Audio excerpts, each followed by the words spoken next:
नमस्कार, बहुत स्वागत है आपका एमपीसीजी सुपरफास्ट 100 खबरों के साथ। मैं हूं रीनू। सबसे पहले बात करेंगे भोपाल से बड़ी खबर की। पीएफआई पर रेड का मामला। एनआईए ने 4 आरोपियों को मेडिकल कराया है। जीपी अस्पताल में किया गया मेडिकल। जिला कोर्ट में करेंगे पेश। बड़ी खबर आपको दे रहे हैं। भोपाल से पीएफआई पर रेड का मामला है। कल रेड पड़ी है। एनआईए ने 4 आरोपियों का मेडिकल कराया। जेपी अस्पताल में मेडिकल कराया गया है, जहां जिला कोर्ट में अब इन्हें पेश किया जाएगा।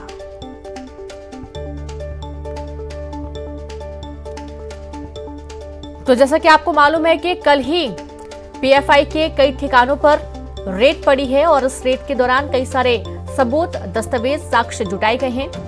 तो वहीं एनआईए ने 4 आरोपियों का मेडिकल कराया है। जेपी अस्पताल में मेडिकल कराया गया। उन्हें लेकर जाया गया पुलिस सुरक्षा व्यवस्था के बीच में और जिला कोर्ट में पेश किए जाने की तैयारी चल रही है।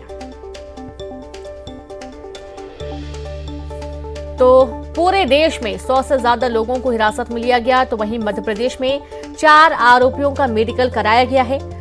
कई सारी अवैध गतिविधियों में लिप्त पाए गए हैं, चाहे वो टेरर फंडिंग का मामला हो या किसी भी तरीके की अनैतिक गतिविधियों में शामिल रहने का मामला हो। पूरे मामले की जांच की जा रही है। मेडिकल करा दिया गया है। जेपी अस्पताल में 4 आरोपियों का मेडिकल कराए जाने के बाद अब इन्हें जिला कोर्ट में टीम पेश करने वाली है।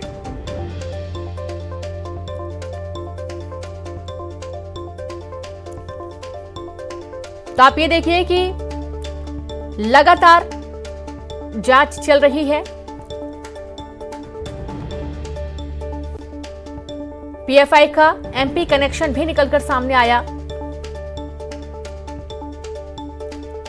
और इस दौरान पीएफआई का एमपी कनेक्शन पीएफआई कट्टरवादी विचारधारा के प्रचार प्रसार के लिए युवाओं को ट्रेनिंग देता था। ट्रेनिंग के बाद विचारधारा के प्रचार प्रसार के लिए एक व्यक्ति को 7,000 से 40,000 रुपए तक दिए जाते थे। 2 महीने के बीच ये राशि प्रचार करने वाले व्यक्ति के खाते में ट्रांसफर की जाती थी। किताबें, पर्चे तैयार करने, बांटने, इंटरनेट आने जाने के लिए दी जाती थी राशि। मध्य प्रदेश के 25 जिलों में फैला है पीएफआई का नेटवर्क। 5 जिले श्योपुर, बुरहानपुर, इंदौर, उज्जैन, खंडवा जिले सबसे ज्यादा पीएफआई के हॉट स्पॉट बने। जेएमबी और सिमी आतंकी संगठन से कनेक्शन की जांच एनआईए के साथ ही एमपी एटीएस भी कर रही मामले की जांच। तो आप देखें कि पीएफआई का एमपी कनेक्शन सामने आया। 4 आरोपियों को हिरासत में लिया गया है। इनका मेडिकल जेपी हॉस्पिटल में कराया गया है और अब इन्हें जिला कोर्ट में पेश किए जाने की तैयारी टीम कर रही है। तो वहीं पीएफआई कट्टरवादी विचारधारा के प्रचार प्रसार के लिए युवाओं को ट्रेनिंग देता था और इस ट्रेनिंग के लिए, प्रचार प्रसार के लिए एक व्यक्ति को 7,000 से लेकर 40,000 रुपए तक दिए जाते थे।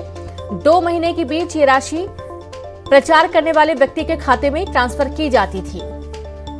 तमाम चीजों का जो बजट होता है उसकी राशि दी जाती थी, जैसे कि किताबें हो गया, पर्ची तैयार करना, उनको बांटना, इंटरनेट सेवाएं उपलब्ध कराना, आने जाने का जो खर्चा होता था, इन तमाम चीजों के लिए राशि दी जाती थी।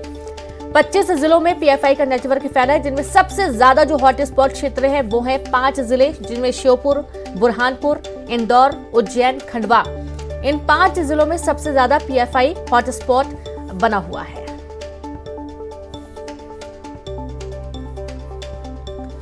तो जेएमबी और सीबी आतंकी संगठन से कनेक्शन की जांच चल रही है। एनआईए के साथ ही एमपी एटीएस भी मामले की जांच कर रही है और जानकारी ये भी निकलकर सामने आई है कि विदेशी फंडिंग भी की जाती है और इस दौरान एक समय में कई लोगों को ट्रेनिंग दिया जाना, कई युवाओं को इस संगठन से जोड़ने की कोशिश करना और जो अवैध गतिविधियां होती हैं उसमें संलिप्त सभी जानकारियां सामने आई हैं। तो वहीं भोपाल से ही बड़ी खबर है, जहां पर पीएफआई का एमपी कनेक्शन सामने आया है। पीएफआई कट्टरवादी विचारधारा के प्रचार प्रसार के लिए युवाओं को देता था ट्रेनिंग के बाद विचारधारा के प्रचार प्रसार के लिए एक व्यक्ति को 7,000 से 40,000 रुपए तक दिए जाते थे। 2 महीने के बीच ये राशि प्रचार करने वाले व्यक्ति के खाते में ट्रांसफर भी कर दी जाती थी और तमाम तरीके के खर्चे, जैसे कि किताबें, पर्चे तैयार करना, उनको बांटना, इंटरनेट सेवाएं उपलब्ध करवाना, आने जाने के लिए भी राशि दी जाती थी। मध्य प्रदेश के 25 जिलों में पीएफआई का नेटवर्क फैला हुआ है, जिनमें सबसे ज्यादा 5 जिले श्योपुर, बुरहानपुर, इंदौर, उज्जैन, खंडवा सबसे ज्यादा पीएफआई के हॉट स्पॉट बने हुए हैं। जेएमबी और सिमी आतंकी संगठन से कनेक्शन की जांच हो रही है। एनआईए के साथ ही एमपी एटीएस भी मामले की जांच कर रही है।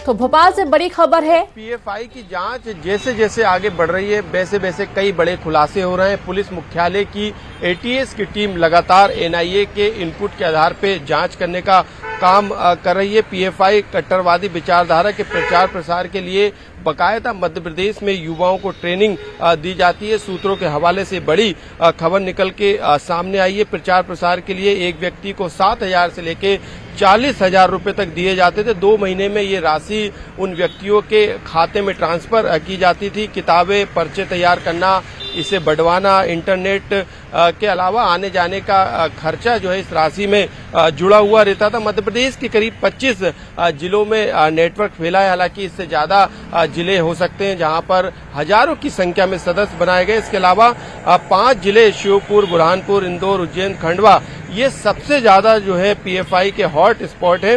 जेएमबी और सिमी आतंकी संगठन के कनेक्शन भी खंगाले जा रहे हैं। इसके अलावा जो एटीएस के अलावा जो लोकल इंटेलिजेंस है वो भी लगातार इस पर नजर बनाए हुए, खास तौर से जो स्लीपर सेल है जो कि कट्टरपंथी विचारधारा के प्रचार प्रसार के साथ देश विरोधी गतिविधियों में लिप्त है, उस पर खास तौर से मॉनिटरिंग की जा रही है। साथ में स्लीपर सेल के सदस्यों की जानकारी भी जुटाने का काम किया जा रहा है। टेरर फंडिंग के भी सबूत मिले हैं। ऐसे में अब इस पूरे मामले में जिस तरीके से कल छापेमार कार्रवाई के बाद 4 लोगों को गिरफ्तार किया था, तो अब गिरफ्तारियों की संख्या जो है वो आगे चल के बढ़ सकती है।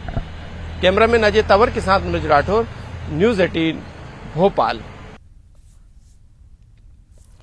तो देखा आपने, गिरफ्तारियों की जो संख्या है वो भी बढ़ सकती है। तमाम व्यवस्थाओं के बीच में, सुरक्षा व्यवस्थाओं के बीच में इन 4 आरोपियों को ले जाया गया, मेडिकल कराया गया है जेपी हॉस्पिटल में, और उसके बाद इन्हें जिला कोर्ट में पेश किए जाने की तैयारी टीम कर रही है। तो वहीं दूसरी तरफ आप ये भी देखिए कि कट्टरवादी विचारधारा के प्रचार प्रसार के लिए युवाओं को ट्रेनिंग दी जाती थी और उसमें ज्यादा से ज्यादा युवाओं को जोड़ने की कोशिश की जाती थी। ये खासतौर पर ऐसे युवा होते थे जो काफी हट्टे कट्टे, शक्तिशाली और होशियार खासतौर पर होते थे। उनको अपने संगठन से जोड़ने की भरपूर कोशिश 2 महीने के बीच में राशि प्रचार करने वाले व्यक्ति के खाते में ट्रांसफर भी कर दी जाती थी। यानी कि बहुत बेहतरीन तरीके से ये पूरा संगठन काम कर रहा था। युवाओं को अपने जाल में फंसाता था, संगठन से जोड़ने की कोशिश करता था और अनैतिक गतिविधियों में संलिप्त ये पूरा संगठन था। कई और भी लोगों की गिरफ्तारी की बात कही जा रही है। एक्सक्लूसिव तस्वीरें आपको टीवी स्क्रीन पर दिखा रहे हैं, जहां पर आप देखें कि जो आतंकी कनेक्शन जुड़े होने की बात सामने आ रही है, सिमी आतंकियों से कनेक्शन जुड़े होने की बात सामने आ रही है। कई तरीके से टेरर फंडिंग के साथ ही कई देशों से भी राशि लाने ले जाना, अवैध हथियारों के भी बात सामने आई और 4 आरोपियों को गिरफ्तार किया गया है। इनका जेपी हॉस्पिटल में मेडिकल कराया गया और उसके बाद इन्हें जिला कोर्ट में पेश करेगी टीम।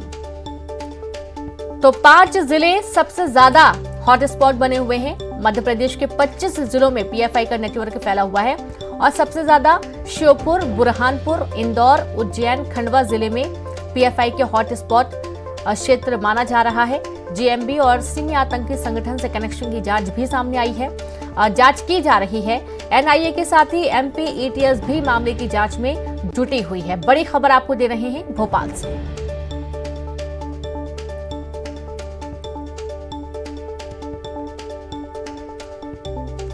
तो कल ही पूरे देश के अलग अलग राज्यों में 10 से ज्यादा राज्यों में पीएफआई के कई ठिकानों पर छापा पड़ा और इस छापे के दौरान जो सबूत हैं, साक्ष्य हैं, वो जुटाए गए हैं। किस तरीके से अनैतिक गतिविधियों में सभी संलिप्त हैं, युवाओं को जोड़ने का काम करते हैं, उनको ट्रेनिंग दी जाती है। टेरर फंडिंग का मामला भी सामने आया है।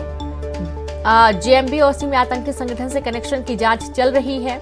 विदेशी फंडिंग की बात कही जा रही है और युवाओं को बहला फुसलाकर संगठन से जोड़कर उन्हें ट्रेनिंग दी जाती है और ट्रेनिंग दिए जाने वाले व्यक्ति को 7,000 से लेकर 40,000 रुपए तक की राशि उनके खाते में 2 महीने के बीच में राशि ट्रांसफर कर दी जाती है। तमाम तरीके के जो एक्सपेंसेस होते हैं उनका भी ये संगठन खर्चा उठाता है, जैसे कि किताबें हो गया, पर्चे तैयार करना हो, पर्चे बंटवाना हो, इंटरनेट सेवाएं सबसे महत्वपूर्ण सभी को उपलब्ध करवाना एक जगह से दूसरे जगह आने जाने के लिए उसका खर्चा देना, ये तमाम तरीके के जो खर्चे हैं ये भी पीएफआई संगठन जो लोगों को जोड़ता है उनके लिए वहन करता है।